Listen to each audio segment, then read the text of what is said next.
আল্লাহ আমার রব, এই রবি আমার সব। দামে দামে তন মনে তারি অনুভব। তোমার দুনিয়াতে আমি যেদিকে তাকাই, অথই নিয়ামতে ডুবে আছি সবাই। পাক পাখালির গানে শুনি তসবিহ কলরব, তসবিহ কলরব। আল্লাহ আমার রব, এই রবি আমার সব। আসসালামু আলাইকুম। প্রিয় দর্শক, আপনারা যারা দেশে আছেন প্রবাসে, সবাইকে জানাই মাহে রমজানের শুভেচ্ছা।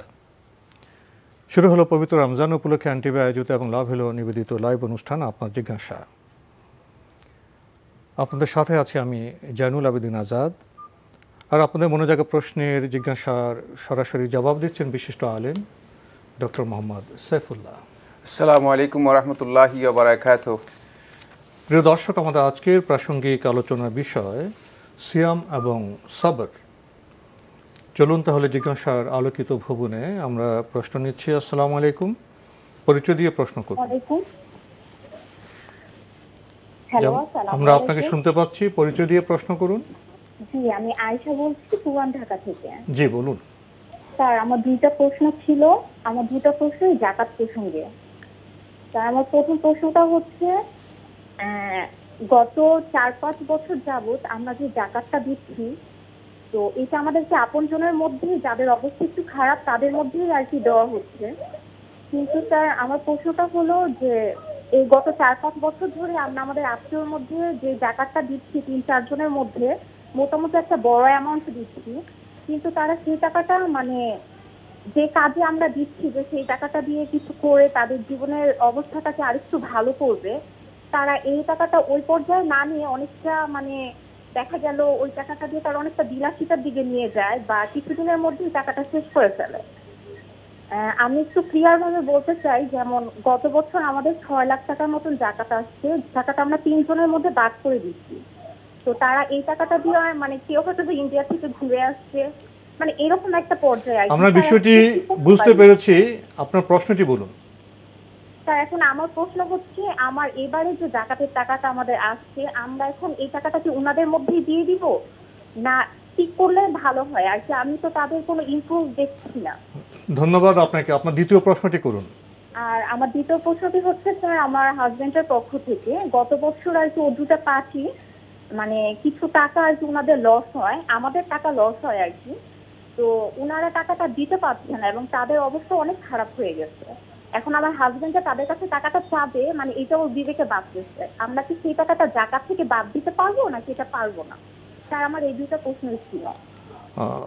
আপনি খুবই জীবন ঘনিষ্ঠ এবং গুরুত্বপূর্ণ প্রশ্ন করেছেন। প্রথম প্রশ্ন, আপনারা যারা আত্মীয় স্বজন তাদের মধ্যে ভালো অ্যামাউন্টের যাকাত দিয়ে থাকেন এই লক্ষ্যে তাদের অবস্থার পরিবর্তন হবে টাকার সদ্ব্যবহারে।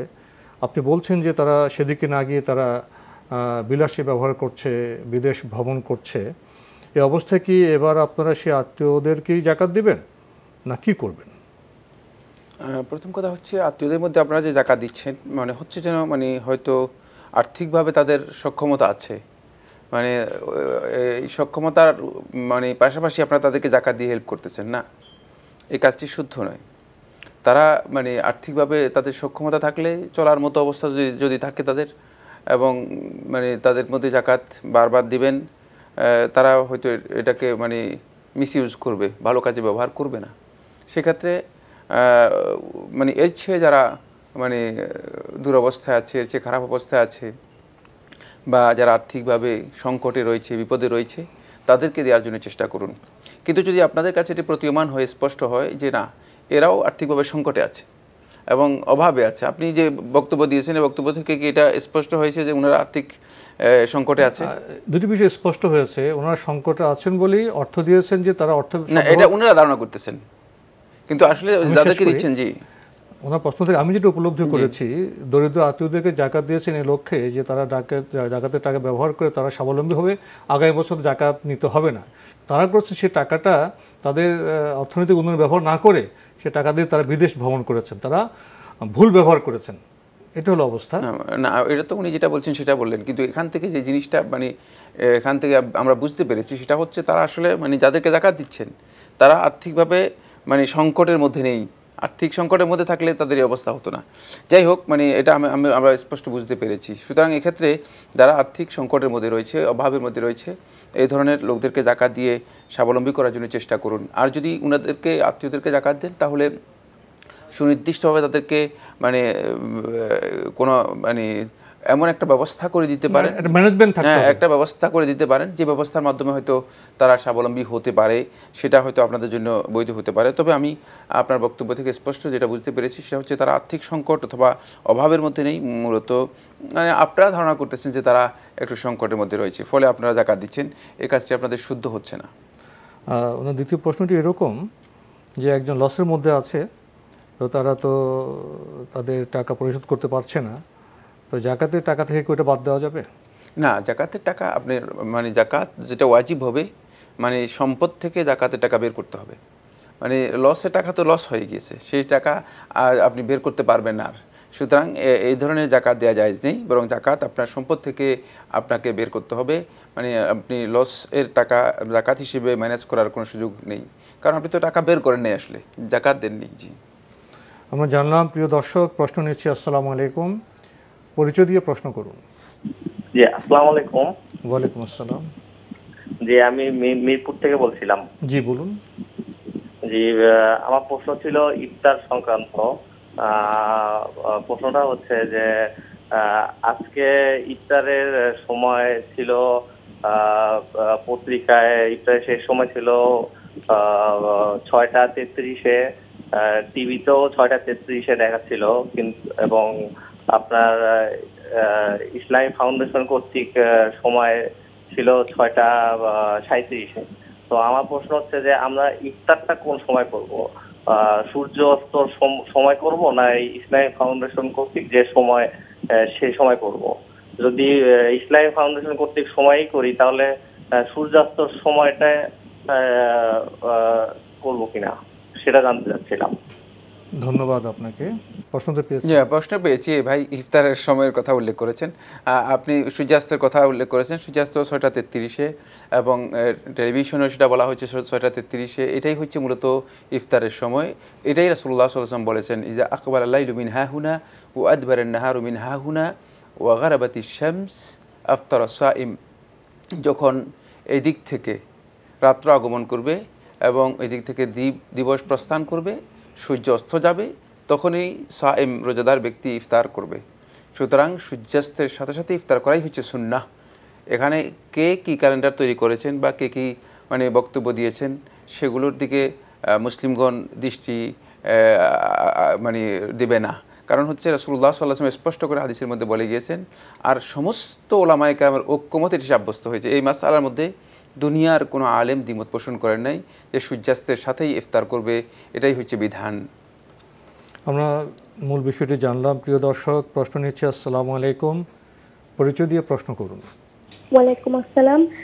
আমি মূলত তারাবির নামাজ পড়ি সুন্নত হিসেবে, নিয়তটা সুন্নত রাখি আর কি। কিন্তু আমি একটা খুব প্রসিদ্ধ মানে ইন্টারনেটে দেখলাম যে একটা পেজে যে মানে নফল নিয়ত করে পড়তে হবে, তো এটা আমি একটু কনফিউজড হয়ে গেছি যে আসলে কি এটা। আর কোনো প্রশ্ন আছে? জি জি, আরেকটা প্রশ্ন আছে। আরেকটা হচ্ছে গিয়ে যে ওই কাজা নামাজ এবং ফরজ নামাজের মধ্যে কোনো পার্থক্য নেই, সেটা ওই দিন স্যার বলেছে, আমি শুনেছি। কিন্তু ওই নিয়তটা কি আমি মানে কাজা মনের মধ্যে রাখবো, কাজা নামাজ যখন আদায় করবো তখন কি মানে মনের মধ্যে মানে নিয়তটা কি থাকবে সেটা একটু মানে নির্দিষ্ট করে জানতে চাচ্ছি। ধন্যবাদ আপনাকে। তারাবির নামাজ আপনি সুন্নতে নিয়ত করেন, আবার একজন বললেন যে নফল নিয়ত করতে হবে, এ নিয়ে আমাদের দেশে একটা সমস্যা আছেই। না, এটি সমস্যার কিছুই নেই। আসলে সুন্নাত এবং নফল এর মধ্যে তেমন বড় ধরনের কোনো পার্থক্য নেই। যদি আপনি সুন্নতের নিয়ত করে থাকেন এটি মানে সহি, বৈধ অবৈধ কিছুই নয়। তারাবিহের সালাত সুন্নতে মুআক্কাদা অথবা সুন্নাহ, এটি সমস্ত ওলামায়ে কেরামের বক্তব্যের মধ্যে সাব্যস্ত হয়েছে। কিন্তু সলাতের মানে প্রকৃত যে বিধান সেটা হচ্ছে হয়তো সেটা ফরজ অথবা তাতাওয়া, অতিরিক্ত বা নফল। সলাত হচ্ছে দুটি স্ট্যান্ডার্ড হাদিস দ্বারা, হ্যাঁ, ফরজ অথবা নফল। মানে ফরজ হচ্ছে যেটা আল্লাহ রাব্বুল আলামিন খামসু সালাওয়াতিন ফিল ইয়াউমি ওয়াল লাইলা, মানে 5 ওয়াক্ত সালাতকে রাত্র এবং দিবসের মধ্যে আল্লাহ সুবহানাহু ওয়া তাআলা ফরজ করে দিয়েছেন। এই 5 ওয়াক্ত হচ্ছে ফরজ, আর বাকি সবটাকেই এক মানে বাক্যে যদি বলা হয় থাকে তাতাওয়া, মানে এটা অতিরিক্ত বা নফল। নফলের অর্থ তাতাওয়া একই অর্থ, সেটা হচ্ছে অতিরিক্ত। এই অর্থে নফল কোনো সন্দেহ নেই, কিন্তু নফলের মধ্যেও কিছু স্তর রয়েছে। এটি উলামায়ে কেরাম, হাদিস এবং রাসূলুল্লাহ সাল্লাল্লাহু আলাইহি ওয়াসাল্লামের বক্তব্য এবং গুরুত্ব, রাসূলুল্লাহ সাল্লাল্লাহু আলাইহি ওয়াসাল্লামের আমল, এই সবগুলোকে মিলিয়ে সালফে সালেহিনের আমলের মানে দিকে দৃষ্টি রেখে এগুলোর গুরুত্বের দিক থেকে কোনোটাকে সুন্নাতে মুআক্কাদা বলেছেন, কোনোটাকে সুনানুল হুদা বলেছেন, কোনোটাকে সুনা জায়েদা বলেছেন, আবার কোনোটাকে বলেছেন যে মুস্তাহাব, মানে এটাকে এভাবে মানে পর্যায়ে নিয়েছেন। কিন্তু এটার আসল হচ্ছে সেটা হলো তাতাওয়া বা নফল, একটা স্ট্যান্ডার্ড, সেটা হচ্ছে ফরজ অথবা তাতাওয়া বা নফল। তো এক্ষেত্রে মানে যদি কেউ নফল বলে থাকেন এটা বৈধ, অসুবিধা নেই। কিন্তু তারাবিহ সালাতের ব্যাপারে অধিকাংশ উলামায়ে কেরামের বা অধিকাংশ উলামায়ে কেরাম না, সমস্ত উলামায়ে কেরামের বক্তব্য হচ্ছে এটি সুন্নাহ। শুধুমাত্র পার্থক্য হচ্ছে কেউ কেউ সুন্নাতে মুআক্কাদা বলেছেন আর কেউ কেউ শুধু সুন্নাহ বলেছেন। আমরা জানলাম প্রিয় দর্শক আপনার আরেকটি প্রশ্ন কাজা নামাজ প্রসঙ্গে, নিয়ত কি কাজা এটা ধারণা? হ্যাঁ, যখন তিনি কাজা সালাত আদায় করবেন তখন মনে মনে তিনি যেভাবে মানে নিয়ত বলতে মনের যে ইচ্ছা, সেই ইচ্ছাটা তিনি কাজা সালাতের জন্য মানে মনের মধ্যে ইরাদা করবেন। আমরা জানলাম প্রিয় দর্শক প্রশ্ন নিচ্ছে। আসসালামু আলাইকুম, পরিচয় দিয়ে প্রশ্ন করুন। হ্যাঁ, আসসালামু আলাইকুম, মোহাম্মদ ইফতেখার টুটুল সাভার থেকে বলতেছিলাম। জি বলুন। ওয়ালাইকুম আসসালাম। জি, আমার প্রশ্ন হচ্ছে দুটা। আসল নামাজের সময় আমি ওযু করলাম, ও নামাজ দিয়ে আমি ওই ওযু দিয়ে আমি নামাজ পড়লাম, আবার ওই একই ওযু দিয়ে আমি মাগরিবের নামাজ পড়লাম, তো আমার কি নামাজ কি কবুল হবে কিনা আল্লাহর কাছে এটা একটু জানতে চাচ্ছিলাম। জি। আর আমার দ্বিতীয় প্রশ্ন হচ্ছে তারাবি ছাড়া কি রোজা কি রাখা যাবে না, কি তারাবি পড়লে রোজা রাখতে হবে, এমন কি কোনো কোথাও লেখা আছে কিনা এটা একটু জানতে চাচ্ছিলাম। ধন্যবাদ আপনাকে। প্রথম প্রশ্ন, একই ওযুতে আসর এবং মাগরিব নামাজ পড়া যাবে কি না? হ্যাঁ, অবশ্যই যাবে। আপনি যদি উযু নষ্ট না হয় আপনি যত ওয়াক্ত সালাত আপনি পড়তে পারবেন, কোনো অসুবিধা নেই। যদি উযু নষ্ট হয় তাহলে আপনি উযু করবেন, কিন্তু মানে সুন্নাহ হচ্ছে যেটা, সেটা হলো মানে প্রত্যেক সালাতের জন্য যদি তিনি নতুন করে উযু করে থাকেন তাহলে এটি ফজিলতের বিষয় এবং সুন্নাহর বিষয়। এক্ষেত্রে যদি আপনি উযুর যে ফজিলত রয়েছে সেটা লাভ করতে চান তাহলে আপনি নতুন করে উযু করবেন, কিন্তু যেহেতু আপনার উযু ভঙ্গ হয়নি বা নষ্ট হয়নি, সে অবস্থা আপনি যদি মাগরিবের সালাত আদায় করে থাকেন আপনার মাগরিবের সালাত হয়ে যাবে ইনশাআল্লাহ। এবং এরপরে যদি আপনার উযু নষ্ট না হয় আপনি ইশার সালাত পড়েন, সেটাও আপনার হয়ে যাবে। কিন্তু মানে ফজিলত উযুয়ের যে সওয়াব রয়েছে সেই সওয়াব থেকে আপনি হয়তো বঞ্চিত হবেন। ওনার আরেকটি প্রশ্ন, তারাবি না পড়লে কি রোজা রাখা যাবে না? না, তারাবি একটা ইবাদত মুস্তাকিল, একটা সম্পূর্ণ মানে পরিপূর্ণ একটা ভিন্ন ইবাদত। মানে আর সিয়াম বা রোজা এটা একটা সম্পূর্ণ পরিপূর্ণ ভিন্ন ইবাদত। দুইটি ইবাদত একটি আরেকটার সাথে কোনো সম্পর্ক নেই। তারাবিহের সালাত নির্ভর করে না মানে সিয়ামের উপর, আবার সিয়াম নির্ভর করে না তারাবিহের উপর। সুতরাং কেউ যদি সিয়াম পালন করে থাকেন আর তারাবিহের সালাত আদায় না করেন তাহলে তিনি তারাবিহের সালাত আদায় না করার কারণে তার সিয়াম হবে না বা সিয়াম কবুল হবে না, এই বক্তব্য দেওয়ার কোনো সুযোগ নেই। যদি কেউ বলে থাকেন তিনি ভুল বলেছেন, সঠিক বলেননি।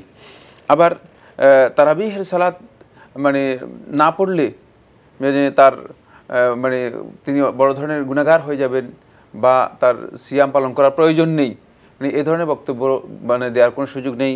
কারণ তারাবিহের সালাত উলামায়ে কেরামের বক্তব্য অনুযায়ী সুন্নাহ। নবী সাল্লাল্লাহু আলাইহি ওয়াসাল্লাম এর ফজিলত বর্ণনা করেছেন।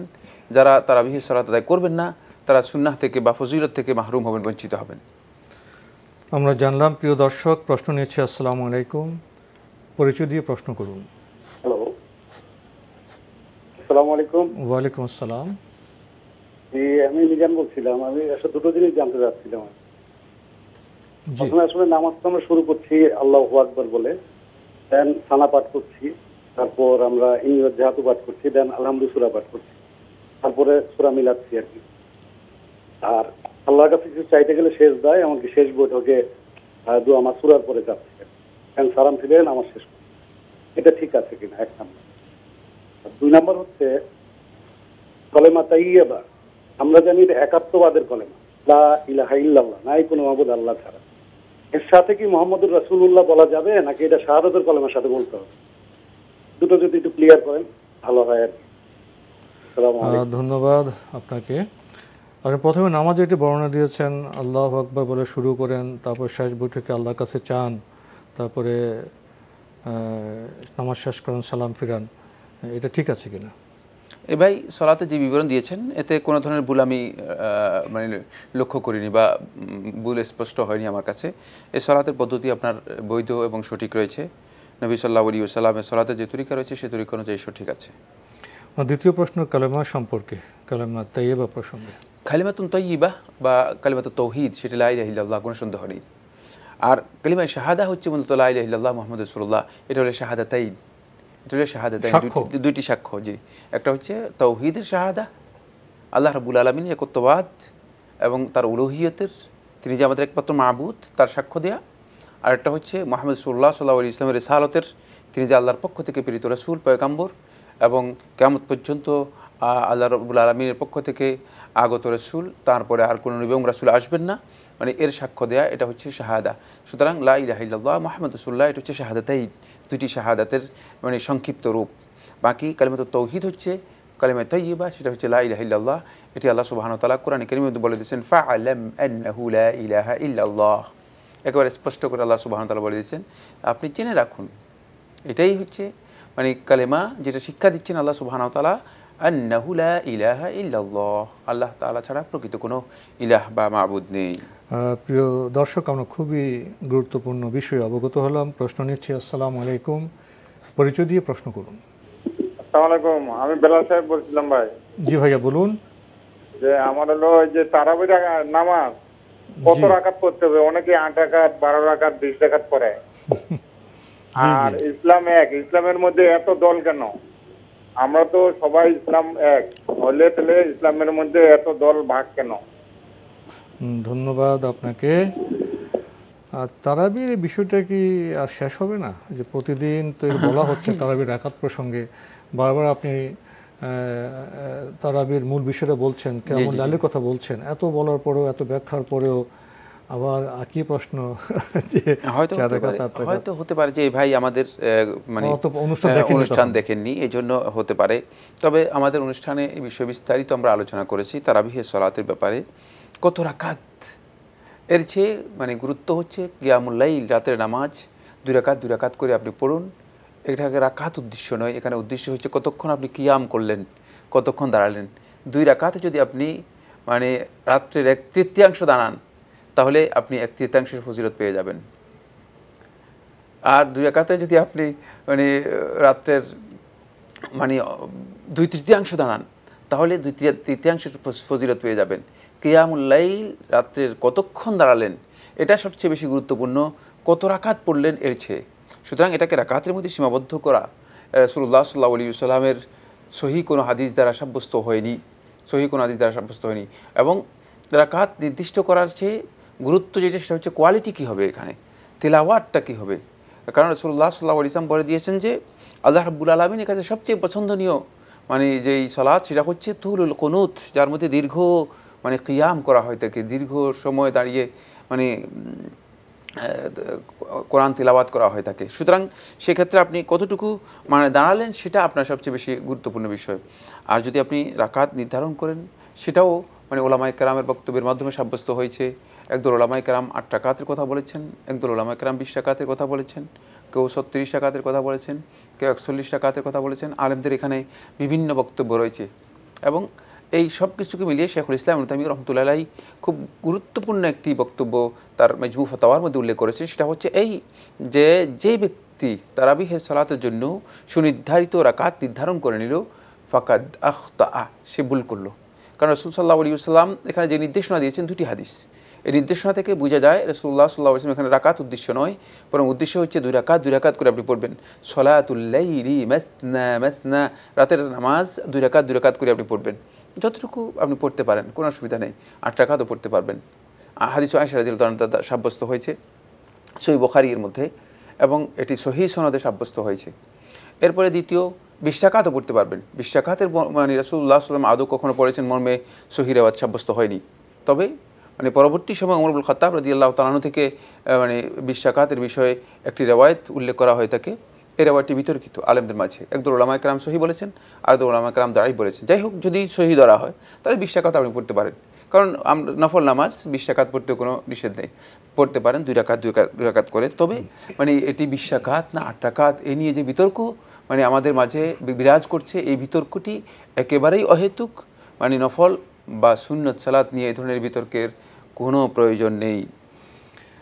প্রিয় দর্শক, আমরা জানলাম তারাবির নামাজ এটা কিয়ামুল লাইল 8 রাকাত হতে পারে, 12, 20 এর উপরেও হতে পারে। এই বিষয়টিকে আমরা কিন্তু মত পার্থক্য ধরছি না, আমরা এটাকে বিবেচনা করতে চাই মত বৈচিত্র্য হিসাবে।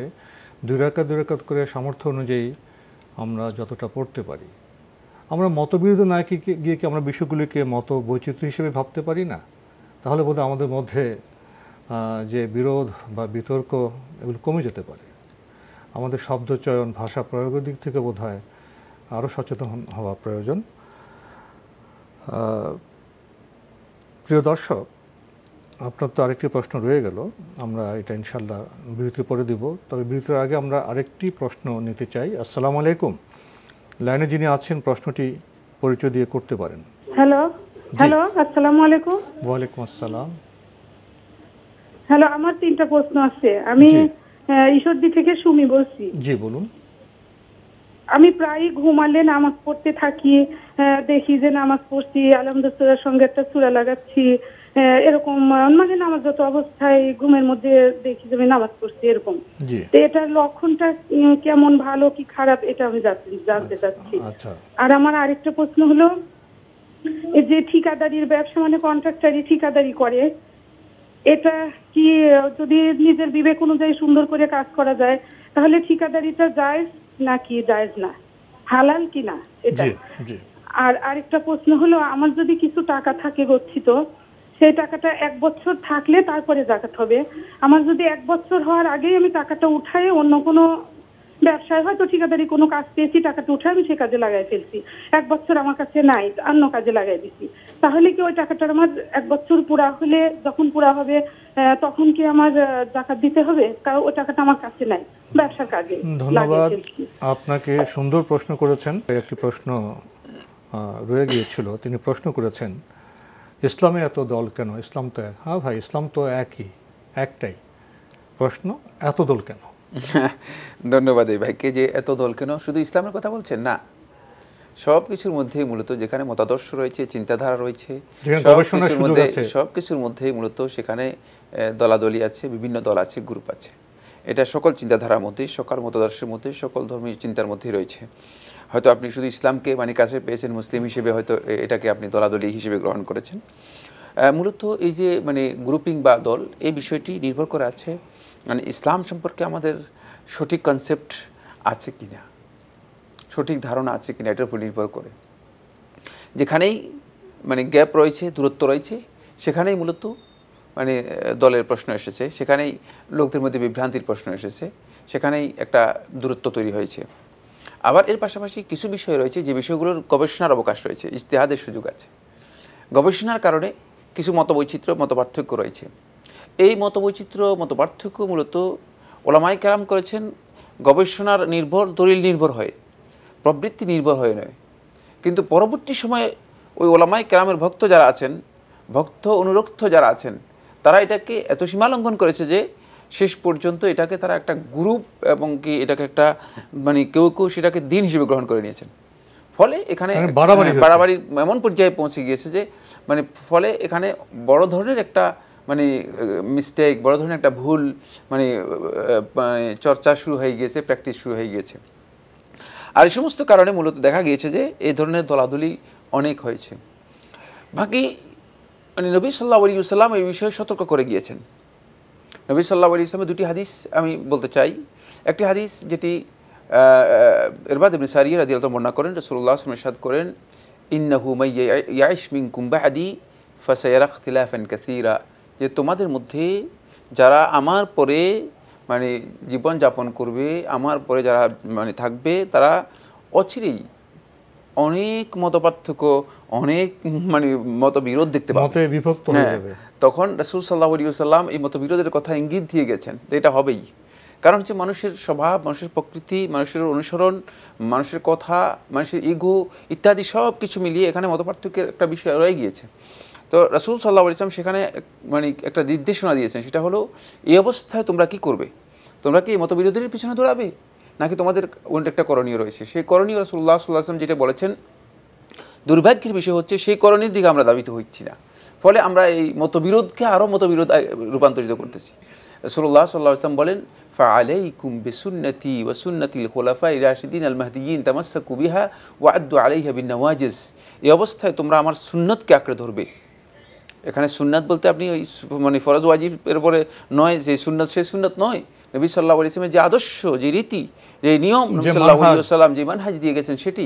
ফাআলাইকুম বিসুন্নতি, আমার সুন্নতকে তোমরা আঁকড়ে ধরবে, ওয়া সুন্নাতিল খুলাফায়ে রাশিদিন আল মাহদিয়িন, এবং খোলাফায়ে রাশিদিনের যে সুন্নাত রয়েছে সেটাকে আঁকড়ে ধরবে। তোমরা অনেক কিছু দূরে যাওয়ার দরকার নেই, তাহলে তোমরা বিচ্যুত হবে না, বিভ্রান্ত হবে না, তোমরা পথের উপরে সুপ্রতিষ্ঠিত থাকতে পারবে।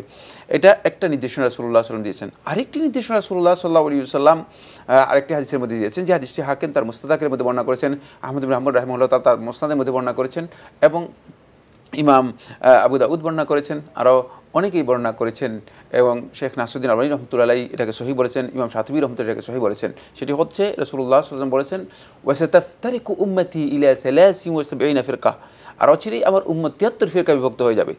মানে বোঝা গেল যে উম্মতের মধ্যে একটা বিভক্তি তৈরি হবে, এই বিষয়ে রাসূলুল্লাহ সাল্লাল্লাহু আলাইহি ওয়াসাল্লাম সতর্ক করে গেছেন।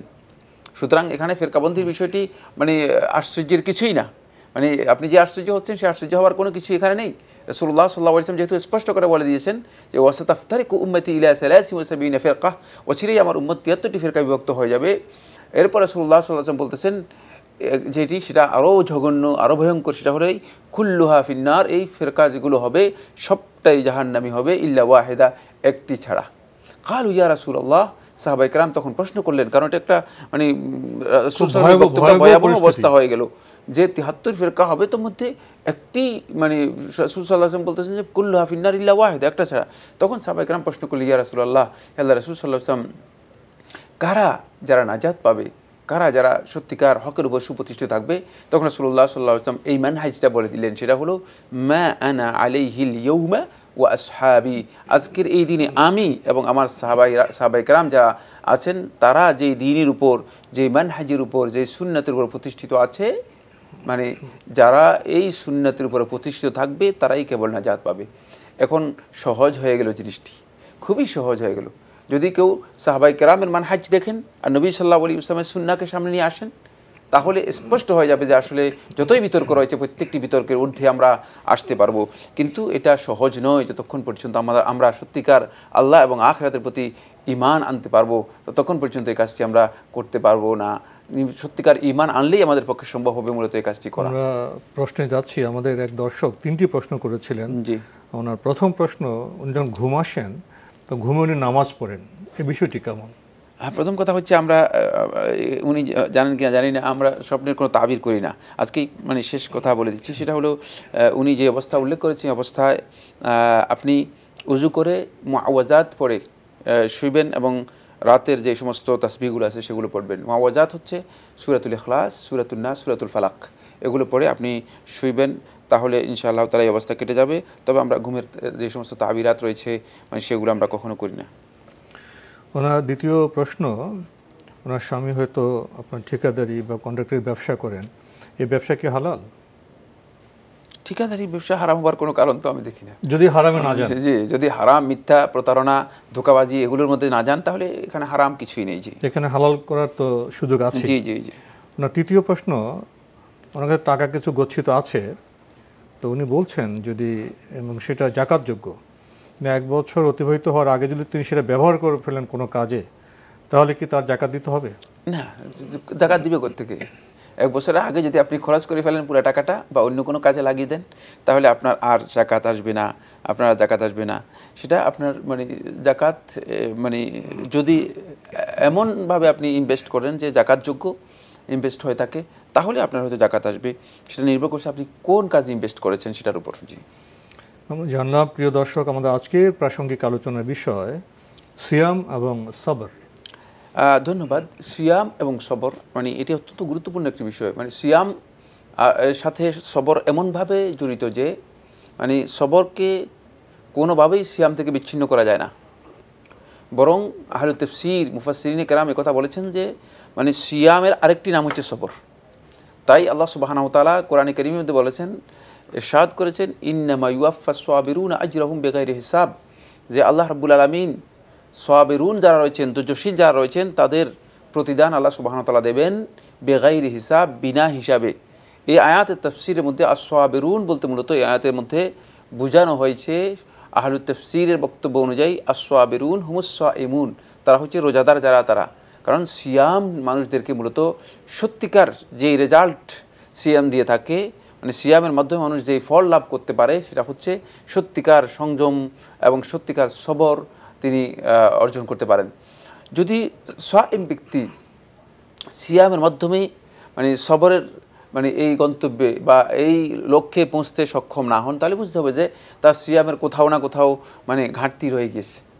কারণ আল্লাহ রাব্বুল আলামিন সাইমকে এমনভাবে এটি শিক্ষা দিয়েছেন যে দেখেন রাসূলুল্লাহ সাল্লাল্লাহু আলাইহি ওয়াসাল্লাম মানে সহিহ হাদিসের মধ্যে ইরশাদ করেন, এটি সহিহ বুখারী হাদিসের মধ্যে এসেছে, রাসূলুল্লাহ সাল্লাল্লাহু আলাইহি ওয়াসাল্লাম বলেন যে ফাইন সাব্বাহু আহাদুন আও শাতামাহু আও কাতালাহু ফালইয়াকুল ইন্নী ইমরুউন সাইম, যদি কেউ এসে তাকে গালিগালাজ করে অথবা তাকে কটু কথা বলে অথবা তার সাথে বিবাদে লিপ্ত হওয়ার চেষ্টা করে এবং তার সাথে মানে বড় ধরনের ঝগড়া করার চেষ্টা করে, মানে মারামারি করার জন্য চেষ্টা করে, ফালইয়াকুল, সেজন্য বলে ইন্নী ইমরুউন সাইম, আমি একজন রোজাদার ব্যক্তি।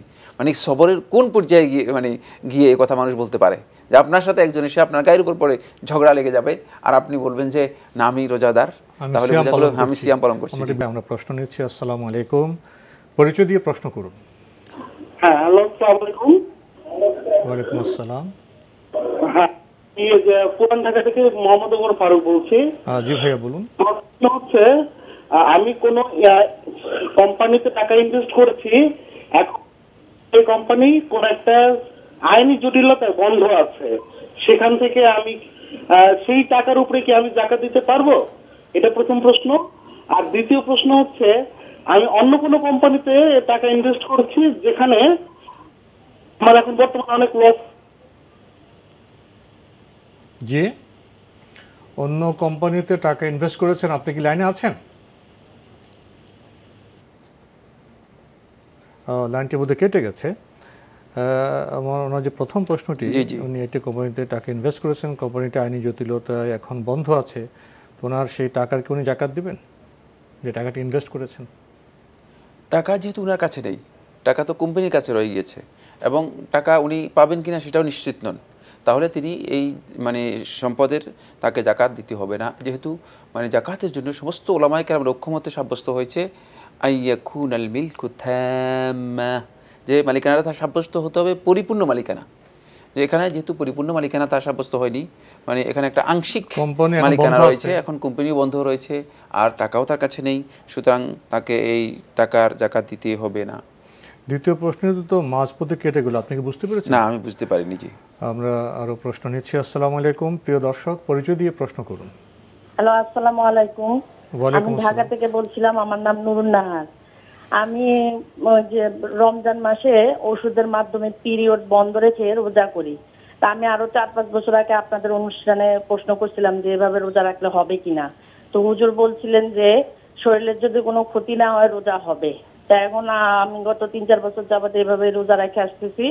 এখন বাসার অন্য যে মহিলা, ওরা বলতেছে এটা পিরিয়ডটা আল্লাহর দান, প্রাকৃতিক ভাবে আসে, এটা বন্ধ রেখে রোজা রাখলে হবে না। তারপর ওরা আবার এলাকার মসজিদের হুজুরকেও জানাইছে, উনিও বলছে যে এভাবে রোজা রাখলে হবে না, কিন্তু হুজুরের ওয়াইফ নিজেই এভাবে রোজা রাখতেছে। এখন আমি একটা কনফিউশনে পড়ে গেছি, এর ফলে আমার অন্য রোজার উপরে এফেক্ট পড়বে কিনা বা আমার এই রোজাটা হচ্ছে কিনা। অন্য কোনো প্রশ্ন আছে? হ্যাঁ, আরো 2টা প্রশ্ন আছে আমার। জি বলুন। দ্বিতীয় প্রশ্ন হচ্ছে, নামাজের সেজদার মধ্যে যায় দোয়া করার কথা বলা হয়েছে, তাই এটা সিস্টেমটা কি? সেজদায় যায় সেজদার তাসবিহটা পড়ার পরে আল্লাহর কাছে কিছু চাই, আবার দোয়া করে উঠে কি আবার নামাজটা কন্টিনিউ করবো এভাবে না কিভাবে? আর তৃতীয় প্রশ্নটা হচ্ছে, বলা হয় যে নামাজ পড়লে ঘরে কোনো জীবজন্তু বা কিছু ছবি বা শোপিস থাকলে নামাজ হয় না, তো এটা কি যে রুমে নামাজ পড়বো ওই রুমে থাকলে হবে না, নাকি ঘরে কোথাও থাকলে শোপিস বা জীবজন্তুর ছবি বা শোপিস নামাজটা হবে না? এটা একটু জানার জন্য আমি আমাদের প্রশ্ন। ধন্যবাদ আপনাকে, আপনি খুবই জীবন ঘনিষ্ঠ প্রশ্ন করেছেন। প্রথম প্রশ্ন, রমজানে উনি পিরিয়ড কৃত্রিমভাবে বন্ধ রেখে রোজা রাখেন, কেউ কেউ বলছেন এটা প্রাকৃতিক বিষয়, এটা কন্টিনিউ করতে দেওয়া উচিত, এবং বলছেন যে এভাবে রোজা রাখলে রোজা হবে না। না, রোজা হবে না মর্মে যে ফতোয়া দিয়েছেন এটা ভুল ফতোয়া দিয়েছেন, সঠিক নয়। আমরা যে বক্তব্যটা দিয়েছি বা যেটি আপনি যেভাবে কোট করেছেন ঠিক এভাবেই আমরা বলেছি, এবং এইভাবেই শেখ মোহাম্মদ সালেহ উসাইমিন রাহিমাহুল্লাহ তাআলা তার ফতোয়ার মধ্যে উল্লেখ করেছেন। ঠিক যেভাবে আপনি কোট করেছেন সেভাবেই আমরা বলেছি, সেভাবেই শেখ মোহাম্মদ সালেহ উসাইমিন রহমতুল্লাহ আলাই তার ফতোয়ার মধ্যে কোট করেছেন এবং উল্লেখ করেছেন, এবং এটাই বিশুদ্ধ বক্তব্য, এটাই বিশুদ্ধ বক্তব্য। মানে এক্ষেত্রে সিয়াম হবে না এই ফতোয়া মানে সঠিক নয়, কারণ সিয়াম না হওয়ার কোনো কারণ নেই, সিয়াম ভঙ্গের কারণ যেহেতু নেই, প্রশ্নই আসে না যে সিয়াম হবে না। কারণ এটা হচ্ছে ওই ব্যক্তির মতো যে ব্যক্তির মানে রমাদান মাসে মানে পিরিয়ডই হলো না, তার সিয়াম হবে না, কেউ বলে না যে সিয়াম হবে না। সুতরাং আপনার পিরিয়ড বন্ধ করার বিষয়টি মানে পিরিয়ড না হলেই আপনার সিয়াম হবে না, আর যদি কোনো কারণে মানে ব্লিডিং শুরু হয় তাহলে সিয়াম রাখবেন না আপনি, এটা খুবই সহজ কথা। সুতরাং এক্ষেত্রে যিনি বলেছেন যে সিয়াম হবে না তিনি এটি ভুল বক্তব্য দিয়েছেন। উত্তম কোনটি হবে? আমরা বলেছি যদি কোনো ধরনের শারীরিক ক্ষতি না হয়ে থাকে তাহলে তিনি এটা করতে পারবেন, জায়েজ। কিন্তু আমরা বলেছি যে শারীরিক ক্ষতি যদি থাকে উত্তম হচ্ছে যেটা, সেটা হলো স্বাভাবিক নিয়ম অনুযায়ী চলা, স্বাভাবিক নিয়ম অনুযায়ী পরে রোজা রাখার সুবিধাটা আছে। জি, উনি আরেকটি প্রশ্ন করেছেন সিজদায় দোয়া প্রসঙ্গে, নামাজের সিজদায় দোয়া। সালাতে সিজদা আপনি সালাতে যে তাসবিহগুলো রয়েছে তাসবিহগুলো পড়ার পরে আপনি দোয়া করবেন এবং এরপরে সালাত আপনি কন্টিনিউ করবেন। যদি আপনি সালাতের সিজদায় দোয়া করতে চান তাহলে সালাতের তাসবিহগুলো প্রথমে পড়বেন, তারপরে আপনি যে দোয়া আপনি করতে চান সেই দোয়া করতে পারেন, এরপর আপনি সালাত কন্টিনিউ করবেন। তৃতীয় প্রশ্ন হলো, ঘরে তো উনি সালাত পড়েন, নামাজ পড়েন, তো ঘরে তো আবার কিছু আসবাবপত্র থাকে, শোকেসও থাকে, বা যদি কোনো শো পিস থাকে তাহলে কি নামাজে কোনো ক্ষতি হবে? না, শোপিস থাকলে এটা সালাতের ক্ষতি হবে না। মানে ছবি থাকলে সালাতের বিষয়টি নিয়ে একদল উলামায়ে কেরাম বলেছেন যে সালাত হয়তো মাকরুহ হতে পারে, মানে ছবির কারণে মানে দৃষ্টি আকর্ষিত, ঝুলানো থাকে। কিন্তু মানে শোপিসের ব্যাপার না, ছবি যদি ঝুলানো থাকে তাহলে সালাত মাকরুহ হবে মর্মে একদল উলামায়ে কেরাম বক্তব্য দিয়েছেন। তবে এই মর্মেও রাসূলুল্লাহ সাল্লাল্লাহু আলাইহি ওয়াসাল্লামের সুস্পষ্ট কোনো সহিহ হাদিস আমার জানা নেই, কোনো হাদিস আসেনি। বাকি উত্তম হচ্ছে যেটা সেটা হলো মানে এই ধরনের ছবি ঝুলানো হারাম, যেহেতু রাসূলুল্লাহ সাল্লাল্লাহু আলাইহি ওয়াসাল্লাম বলেছেন যে মানে ফেরেশতা, রহমতের ফেরেশতা মূলত এই ধরনের ঘরে প্রবেশ করবে না, তাই মানে ছবি যেখানে ঝুলিয়ে প্রদর্শন করা হয়ে থাকে বা ঝুলিয়ে রাখা হয়ে থাকে, এই জন্য মানে এটা মানে করবেন না। বাকি সালাত হবে না এই বক্তব্য সঠিক নয়। আমরা জানলাম। প্রিয় দর্শক, প্রশ্ন নিচ্ছি। আসসালামু আলাইকুম, পরিচয় দিয়ে প্রশ্ন করুন। হ্যালো, জি আমরা আপনাকে শুনতে পাচ্ছি, পরিচয় দিয়ে প্রশ্ন করুন। আসসালামু আলাইকুম। ওয়ালাইকুম আসসালাম। আমি রানা আহমেদ বলছিলাম, এলিফ্যান্ট রোড থেকে। জি ভাইয়া বলুন। জি, আমার একটা প্রশ্ন ছিল। প্রশ্নটা হলো যে তারাবির নামাজ আমি কি 20 রাকাত পড়লে বেদাত হবে কিনা, বা 8 রাকাত পরে যদি চলে আসি গুনাহ হবে কিনা। এবং আরেকটা প্রশ্ন হলো যে তারাবির নামাজের পরে সবার সাথে সম্মিলিতভাবে যে হাত তুলে মোনাজাত, এটা যদি আমি না করি তাহলে মানে মানে সঠিক কাজ হবে কিনা, বা সবার সাথে যদি একসাথে মোনাজাত করি এটা ঠিক হবে কিনা। ধন্যবাদ আপনাকে, আপনি কতগুলো গুরুত্বপূর্ণ প্রশ্ন করেছেন। তারাবির নামাজ কি 20 রাকাত পড়লে বেদাত হবে অথবা 8 রাকাত পড়লে কি গুনাহ হবে? ধন্যবাদ। এই বাকি তিনি প্রশ্ন করেছেন তারাবির সালাত 20 রাকাত পড়লে বিদআত হবে কিনা। 20 রাকাত পড়লে বিদআত হবে কিনা এই মাসআলা আলেমদের দ্বিমত রয়েছে। এই যুগের শ্রেষ্ঠ মুহাদ্দিস এবং হাদিস গবেষক শেখ মোহাম্মদ নাসিরউদ্দিন আলবানী রহমতুল্লাহ আলাই এবং একদল উলামায়ে কেরাম বলেছেন 20 রাকাত পড়লে বিদআত হবে।